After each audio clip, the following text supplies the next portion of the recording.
위드 코로나 준비 첫발 내딛는다. 일상회복지원위원회 활동에 본격 돌입하게 되면서 단계적으로 대응 전략을 마련하겠다고 합니다. 백신 접종 속도가 빨라지면서 거리두기가 아닌 대면 사회로 한번 접어들 것으로 전망하고 있습니다. 이달 10월 말 마지막 주쯤에는 이제 백신 접종 완료율이 70%를 달성할 것으로 전망하고 있는데요. 그동안 이게 확진자 수가 크게 늘어나다 보니까 아무래도 좀 거리 두기를 지속되었었는데요. 앞으로 이제 위드 코로나 시작되면은 다소 거리 두기가 완화될 수 있겠죠.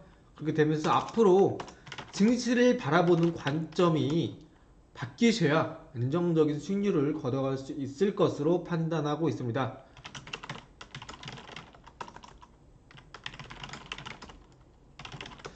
결국 이제 위드 코로나 본격 시행으로 가장 먼저 떠오르고 가장 중요한 부분은 당연히 백신 그리고 치료제겠죠. 특히나 이제 우리나라의 경우에는 이제 과거 부스트샷 2차 접종 시행 당시에 선진국 대비 백신 접종률이 좀 낮았습니다. 그러다 보니까 이제 반도체의 피크아웃 우려가 발생하게 되면서 이러한 피크아웃 우려가 트리거가 되면서 우리나라 증시가 선진국 대비 엄청나게 많은 하락폭을 기록했습니다. 그 이유가 선진국 대비 백신 접종률이 낮기 때문에 외국인들의 입장에서 바라볼 때 우리나라가 비교적 위험 스프레드가 크기 때문에 자연스럽게 선진국 주식을 선호하게 되다 보니까 나스닥 대비 우리나라 증시가 다소 좀 많이 하락세를 보인 경우가 있었습니다. 그래서 앞으로 본격적인 경기 활동 국면에 들어서게 된다면은 다시 한번 경제 성장세로 한 번 더 지수 상승을 이어갈 수 있겠는데요. 그래서 백신 관련주, 치료제 관련주 가운데 최근에 가장 많은 거래 대금이 붙었던 HLB, 그리고 동화약품을 빼놓을 수 없겠는데요.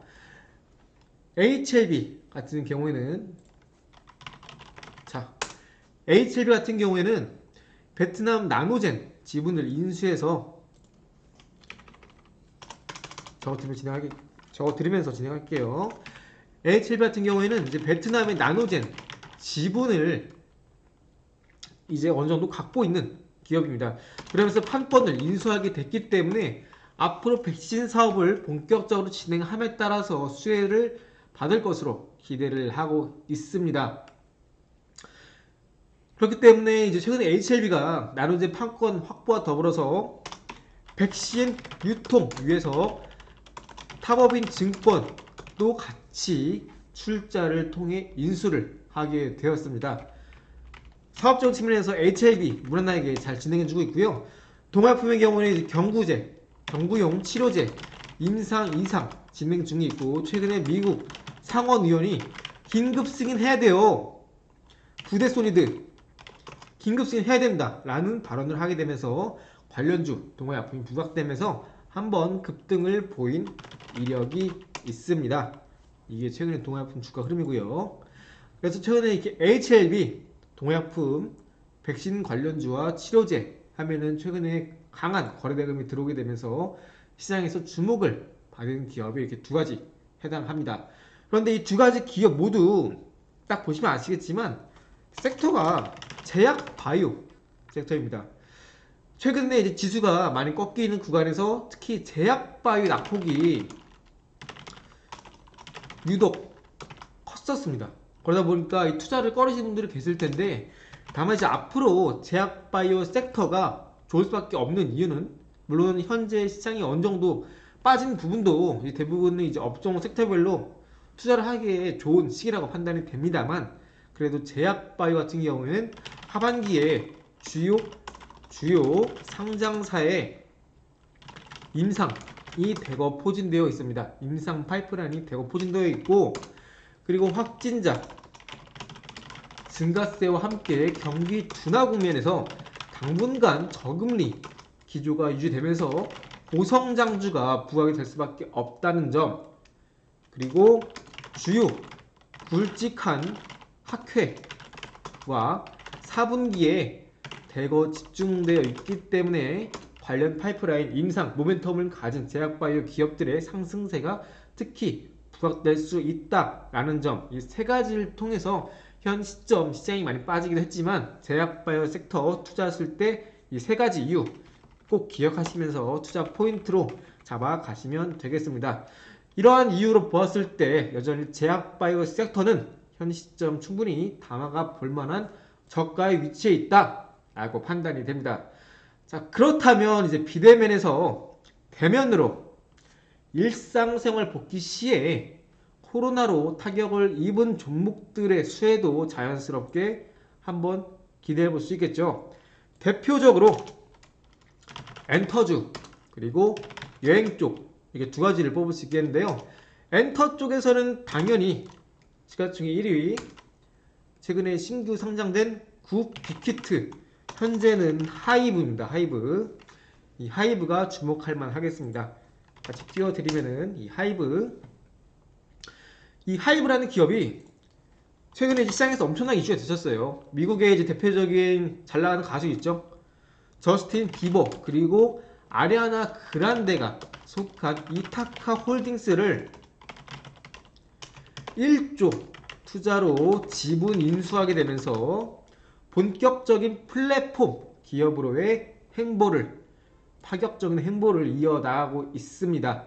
그렇기 때문에 앞으로 이 빅히트 현 하이브라는 기업이 현 시점에서 엔터주의 대부분 상승세 흐름을 이끌어갈 것으로 기대를 하고 있고요.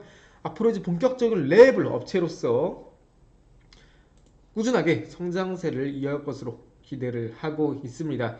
특히나 최근에 이제 비대면 국면에서도 적극적인 합작 법인 설립해서 영업이익은 꾸준히 성장세를 이어갈 것으로 기대를 하고 있습니다.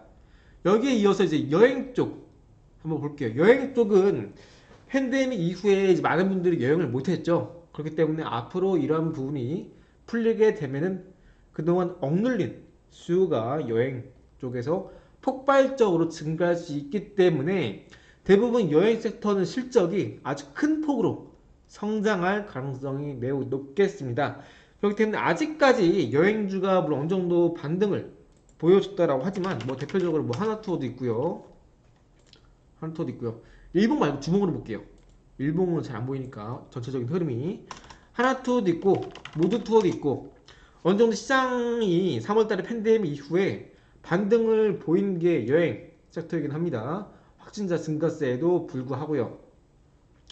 자, 하지만 뭐 하나투어, 뭐 모두투어, 노랑풍선 이런 종목들 억눌린 수요가 폭발적으로 터진다면은 큰 폭의 영업이익 매출 성장세를 보여줄 수 있기 때문에 여전히 메리트가 높다.